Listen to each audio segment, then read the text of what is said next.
Welcome to the MSI GTX 1080 Ti Lightning review.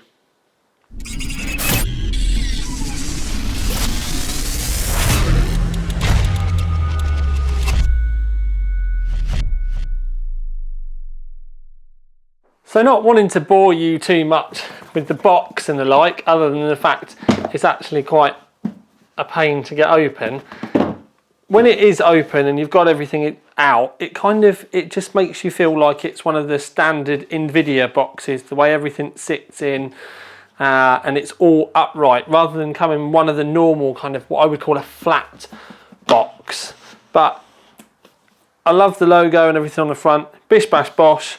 What actually comes in the box, other than your manual and your driver's CD. To be honest with you, with a driver's CD and a graphics card, go to the NVIDIA website and download the most recent one. You do get some accents that you can change for the front here. You get gold, you get red, and you get a nice carbon. With the carbon, you can't see the carbon very well until you peel the protective layer off the top. Once you've done that, you can see it a lot better. But the one thing I will say is the accents that you can change are for these ones. As you can see, that's silver here normally. And I think it's been a bit of an oversight. They've got this bit so perfectly right. You can change them. They sent that wicked. It would have been really nice if they'd sent some covers to go over the side as well, so that for argument's sake, if you had the carbon, you had MSI Lightning with silver, with the carbon, and then silver writing, you get what I'm saying. You don't get anything to change this silver bit on the side. It's only a minor thing, but when that's that colour, that is a matching colour, it's just like it would have been quite nice. Now, the LEDs, you can see on this frosted part here, these are the RGB parts, and when they light up they do look epic. So a quick look at the lighting. Now I know you've already seen this at the beginning and you've seen how it kind of fills itself up. Now they're RGB, so you can set them in any colour that you want. I'm hoping that we're going to get more animation stuff added on a little bit later on. One of the things I will say is the camera does make the edge of these LEDs look quite white and bright. Now I've actually got my camera turned down so that the brightness is right back at the moment, and it's still doing it. And I've also turned the lights off in the system as well, because I've actually got some strip lights in there that would normally be on and they're not. But I've taken some photos just so you can get a rough idea of this. I can't stress enough how good the lighting is in a dark case. With the strip lights on the case that I would normally have to highlight the card and stuff, it almost takes away from the colours that you can get. They're a really nice pastel-y sort of colour. The red doesn't really show well with the way this fades. I mean, it does work alright. White isn't epic when you do set it to a white light, but do you know what I mean? You always will have trade-offs. But if you're going to go for one of the colours, they're really, really pretty and soft and pastel-y, and I'm actually genuinely quite the fan. So it's almost a shame that I can't get the video side of things to tie into what my eyes are seeing. Maybe it's just a limitation of my camera with the actual lights itself. I've never had trouble with some of the other colours, and maybe it's just that there's such a big bank of it, and you've got that frosted acrylic as well, so it might even be having a trouble trying to focus between them all the time. But anyway, I like the lighting, so there is that. Another part to show you just quickly is there are 3 pickup points here which you can fit these little cables, and you do get all 3 as well, into the graphics card, and it's GPU, memory, and then PLL, and I thought I might show you it running. So I did talk to you about the voltage point pickups earlier on. So you've got GPU first, closest to this, then you've got memory, then you've got PLL. Now that's also kind of handy if you are going to be doing mega overclocking, but also if you're interested, and you can get the cables out, plug them in. One thing I would say is that I've got the very fine tipped pickups on my multimeter, but they do hold on quite well. And if yours don't, you can get a pair of pliers, long nose pliers, something, just crimp the ends a little bit. So you can see we're at 0.65 volt there, but it will change when it's under load, which is kind of cool as well. So it's kind of quite a fluid thing that you can see. You can see it at the moment, it's just adjusting. Unigen's opening, and then straight away you can see when Unigen started testing. You could always use this as well if you wanted to wire it up to some kind of active multimeter in your system. Maybe you could also wire that up in your board, almost like sort of a car dashboard sort of thing. If you could get a voltmeter sensitive enough for this, so you were kind of going, I don't know, 1.5 volts down to 0.5 volts or something. But anyway, it's there for you, you know, those of you out there that are really interested in it. I just thought it'd be kind of cool to show it in a video.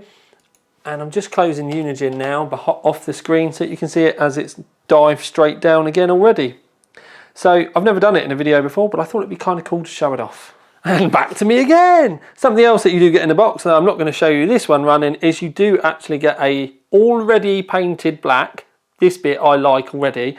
I've still not understood why we still get silver brackets in the back now, considering probably 99% of cases out there are black.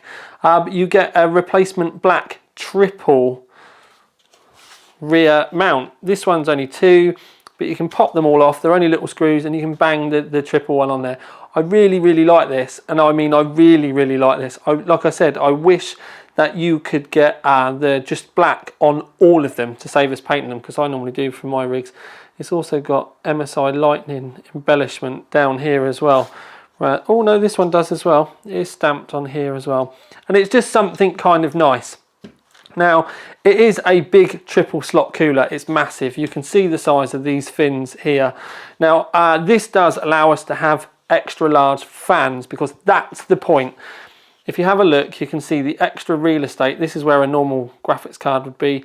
It's extra wide, and it does mean that these fans here, this one and this one, they're 100 millimeters, and then the one in the middle is 92 millimeters. Now, they call these the Torx 2 fans, and they also say about, you know, it gives you extra airflow, extra static pressure, all of that sort of stuff. Now, I've tested this in the rig already, and the graphics card is insanely quiet. I mean, you expect a graphics card when you turn the fans up to 100% to be loud, but compared to some of the other graphics cards on the market out there, this was just, don't get me wrong, it wasn't quiet because the fans are on 100%, but it was so much better. It's actually really difficult for me to be able to film that to show you, by the way, so I'm just not even going to bother with it. But anyway, it's very quiet. It's also, it weighs a ton, yet it doesn't all warp and sag because of all of these extra braces. It's got a massive metal brace that goes right the way through. And in fact, I mean, we'll have a quick look round. 2 SLI, if you're mental enough to be able, want to run this in SLI. You can also use this with the MSI bridges, because MSI have SLI bridges now. So you can grab one of these if you're, you know, lucky enough, rich enough, just cleared your credit card off. I don't know, maybe your granny's died or something and you've got some money to spend. But to be honest with you, we'll cover multiple cards in the conclusion. But anyway, so it really is built like a tank, and there's so many little features on it that are quite unique. But it's quite difficult for me to be able to show you them with it all together. But MSI, well, they did say to me, Tom, please don't take it apart. And you know what I'm like. I'm that guy that always listens to what the vendor says. I never break any, well, I never break NDAs, but warranty seals, that's not necessarily something that I'm particularly worried about. And at the end of the day, when it comes to something like this, I can show you pictures that they've sent me, because they have done, and they were like, yeah, just show them pictures of what's underneath. Yeah, no, I don't want to do that because I want to see it as well.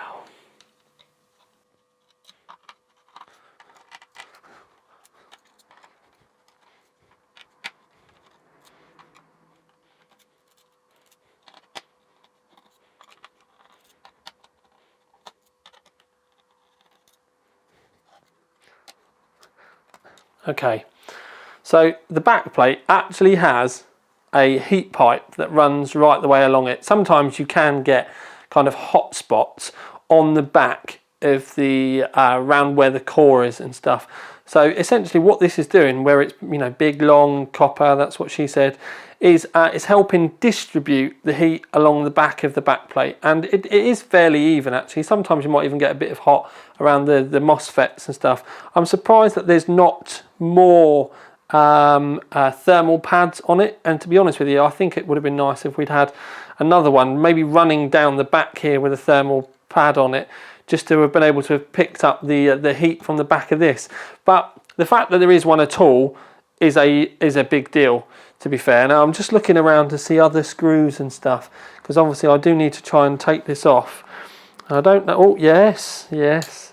So you need to remember there isn't a guide for taking these things apart. So essentially I have to wing it and try not to break it. It's also, if you're ever doing this at home, as you'll see, having a magnetic screwdriver is just like a no-brainer. Right, so we've got some cables going on. So we have a cable here.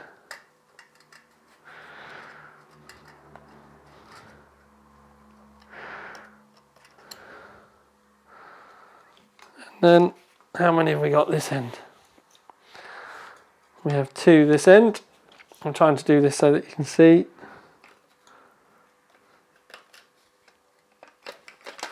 Okay, so I'm going to put this to one side for a second. Now, thermal paste is still on because obviously I've not cleaned it, but we have 2 super pipes, which are these big fat 8mm ones. You can also see one of them wraps itself all the way around here.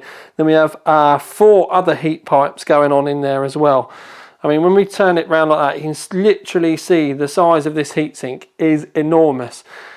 It's got some girth on it. That's also what she said. So yes, it does fit just. I've got to stop with these puns. Anyway, so we've got that. That's the main bulk of the heatsink out the way. You can see this is all nice and smoothed over the heat pipes and all that sort of stuff. It's a big old job. Then I've got to stop with the puns. And then one of the things that they do say, which I kind of like as well, is you can see a lot of this heatsink, despite the fact it's full cover, and it does have another heat pipe built in so that you can help move the heat around and you don't get a specific hot zone here. But we've also got these extra fins and dimples on this side, also to help with heat and cooling. Obviously we've got a cooler that blows straight down on the top of it. You've got pretty much a 100mm fan, which is cooling this section. The other 100mm fan pretty much cools this section, and the 92mm is kind of blowing around the back of like this kind of little bit here in the middle. But there's, like I said, there's absolutely loads of airflow and all that stuff going on. Now I'm just having a look around because I'd really like to take the cover off to show you as well.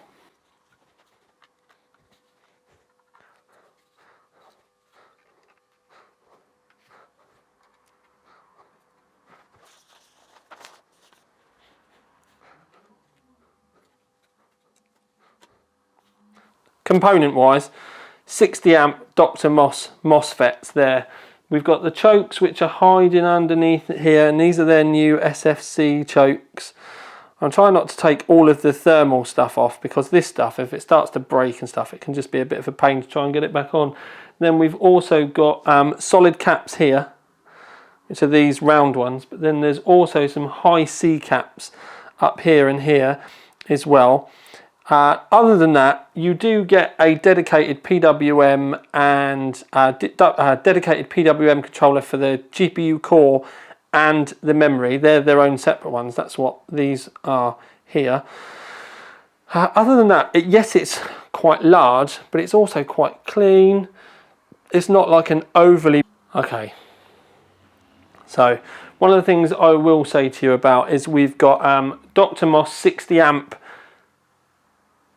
I don't know what you call them, like MOSFET controllers or something. I don't know. I'm sure these are the actual MOSFETs themselves. Yeah, these are the Dr. Moss 60 amp MOSFETs. That's why they're called Dr. Moss. Design and engineering going on with this plate, especially with the heat pipe. I think it's a long time, if not the first time, I've seen a heat pipe on one of the supporting plates. I'm getting flashbacks from something maybe a few years ago when stuff was just super, super hot and using loads and loads of power. But it's certainly nice to see. Anyway, so if MSI ask, I didn't take it apart, all right? Okay, so just to cover a couple of the bits that I didn't mention when I stripped it all down, because I was all a bit kind of like, oh, I've taken it all apart. is it's got quadruple overvoltage, so you can actually go into Afterburner, and you've got core voltage, memory voltage, aux voltage, and I think it's aux 2. My printer isn't that great with the lovely paper, and it has got a multiple temperature monitor. But this is when we kind of break into a bit of the review, because with Afterburner, which is where you need to go to be able to see all these extra voltages, it doesn't give you a very nice kind of graphical readout. Also, with the multiple temperature monitors in Afterburner, it doesn't tell you necessarily exactly which probe it's on about as well. Some of the other high-end graphics cards that I've seen, you can kind of click on it and it will show you where the probe is and the temperature, or you have a map on the graphics card with a live temp, you know, kind of highlighted around the spot where it's coming from as well. So with the old kind of like aging Afterburner interface, it kind of lets the side down a bit where this is gone, and I think that really they need to kind of step it up a notch. Now, I don't know whether this is going to mean that they add it into the MSI gaming software or something like that. I just think that the way Afterburner is laid out at the moment isn't really showing this off in the best way possible. Yes, the results are there, and yes, you can see if something's getting hotter than something else, and you know, it being there is better than it not being there. But just with me being a reviewer, it just gives us a point of something to say that could have been a little bit better.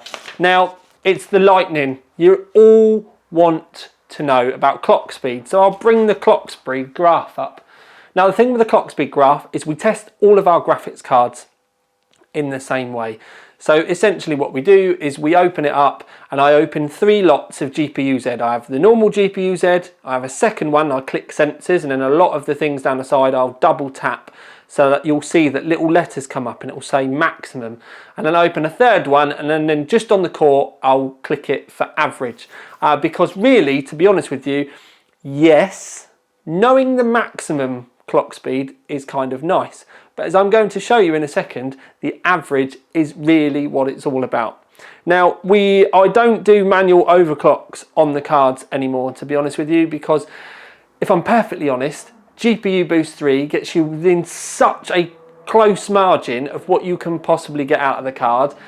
Doing then another day's worth of testing, which is pretty much what it takes to be able to run all the game throughs again on all the different resolutions, and you can go and see all of this stuff on the OC3D website. That's why there's like a 20-page review there.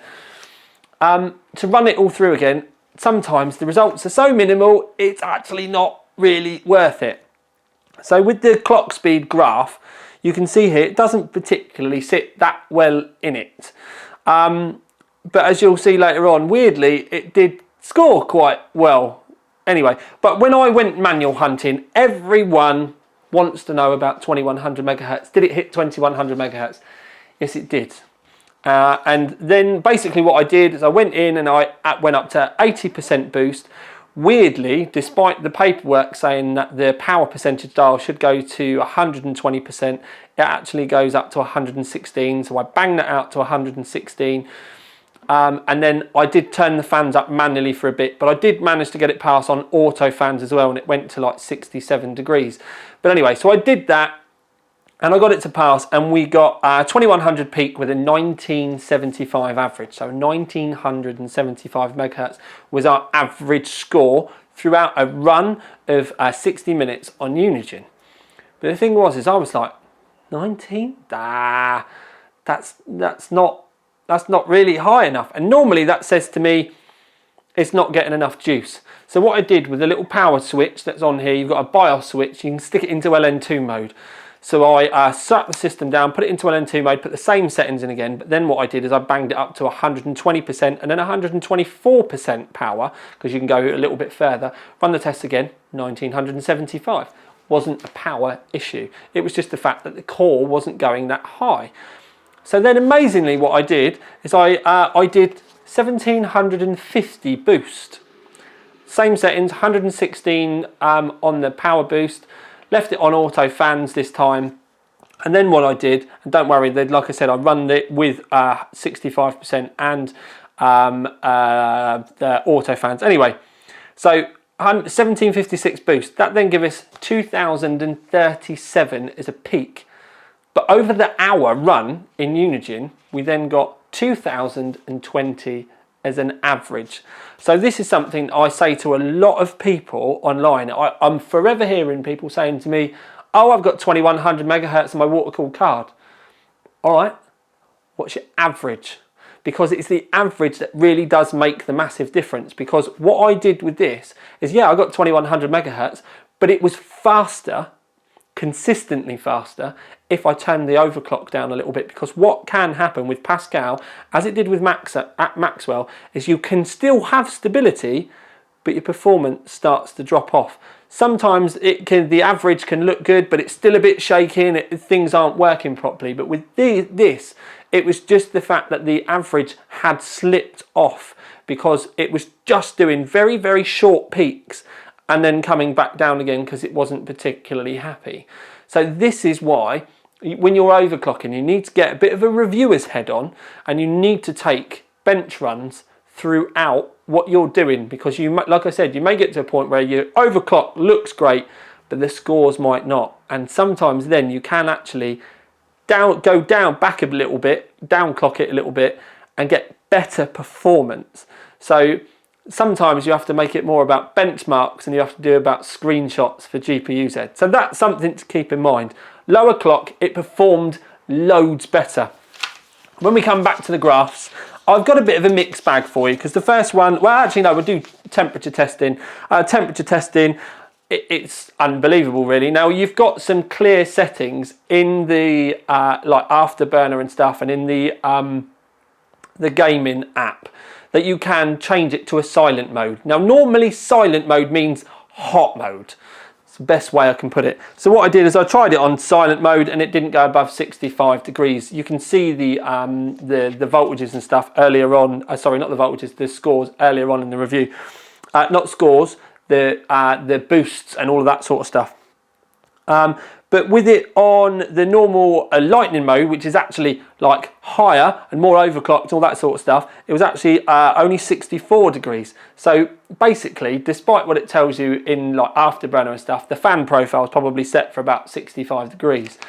But this thing is literally amazing at cooling. Yes, 65 degrees in silent mode, but that was an hour of Unigine just pummeling around, and it was like silent. The fans don't even turn on until 60 degrees. So you've got like a 5-degree window of fans. It's a bit nuts. A couple of the times the fans did go, woke up, went a little bit higher, so it looked like it had done about 50% fan speed and then sorted itself out, which I thought was a bit annoying. I don't know whether they'll change that with a firmware update or whether it was just a weird driver glitch, but it wasn't like ridiculous, and it was literally with a Unigine run. It didn't ever seem to do it in games. It just seemed to be Unigine. I don't know why. I'm just telling you what happened because you weren't sat here. Anyway, so temperatures, brilliant. Right, Ghost Recon Wildlands, it came in 3rd place. You can pick these apart yourselves. We always run them on max settings just so that you know. And we've tested these in 4K and 1440 because I don't see many of you wanting to run them in 1080. And the problem with running them in 1080 is then some of you can get issues with for want of a better term, bottlenecking. But it can just be some, you know, it's normally just the fact that a lot of the times it's just like, and it can be a bit game dependent as well. I've gone through it with like a 7700K before, from like 4 gigahertz to 5 gigahertz, and I've got the same results throughout. So it's not necessarily bottlenecking. Sometimes it can just be the game kind of going, no, we don't want to know.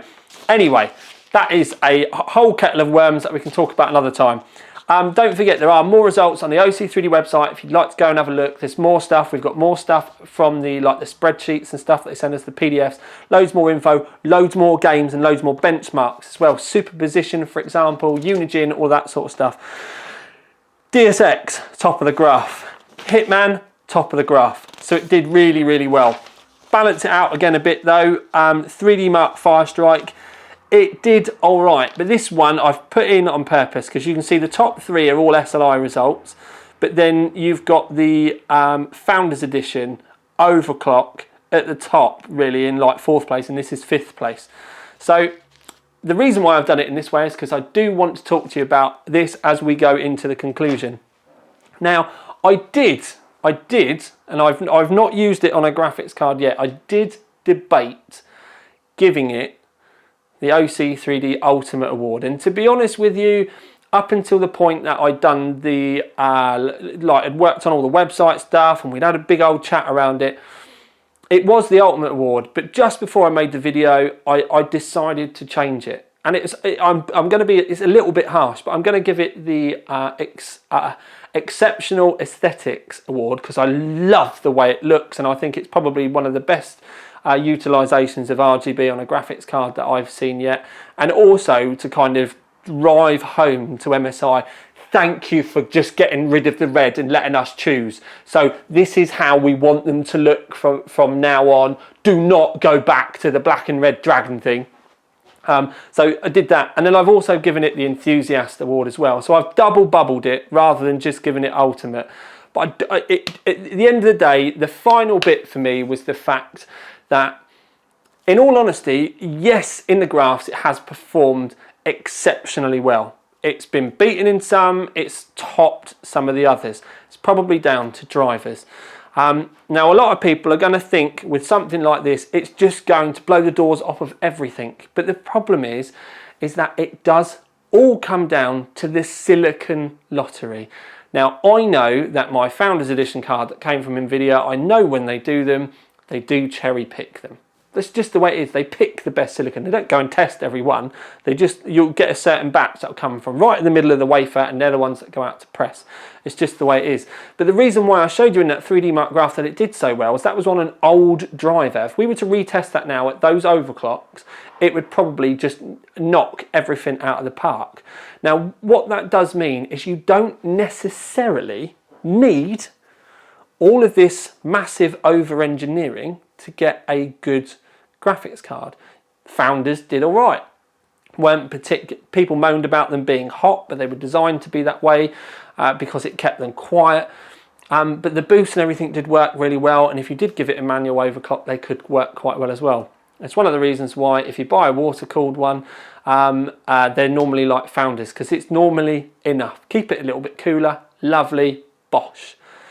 But what they've done with this one is, yes, it is horrifically over-engineered for what it needs to be. That's just the way it is, but it runs ridic cold. I wouldn't overclock it too much, as I've shown you. I'd literally watch those scores. But the thing is this thing will not be being stressed. With a Founders Edition being run at flat taps, you can pretty much say that that's going to be within a much smaller margin of it running at its maximum output. This is pretty much just whistling in the corner, kind of like playing with its hair or something. Do you know what I mean? They've really gone to town on it. So it's one of those ones where if you wouldn't be looking at this if you were going to be trying to save money. To be honest with you, you know, it's not going to be the cheapest graphics cards in the world, but it's one of the ones where it's something that you're just going to aspire to.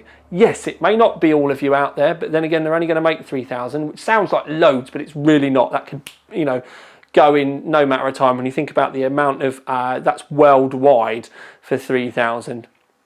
So it is massively over-engineered. It's, your mate with his water-cooled one may score better, or may get a better overclock. It's just something that you're going to have to deal with, because at the end of the day, it does come down to the silicon that's on it. That's why I marked it down from Ultimate down to the other two, because it didn't appear to have been cherry-picked enough. It's a absolutely epic graphics card.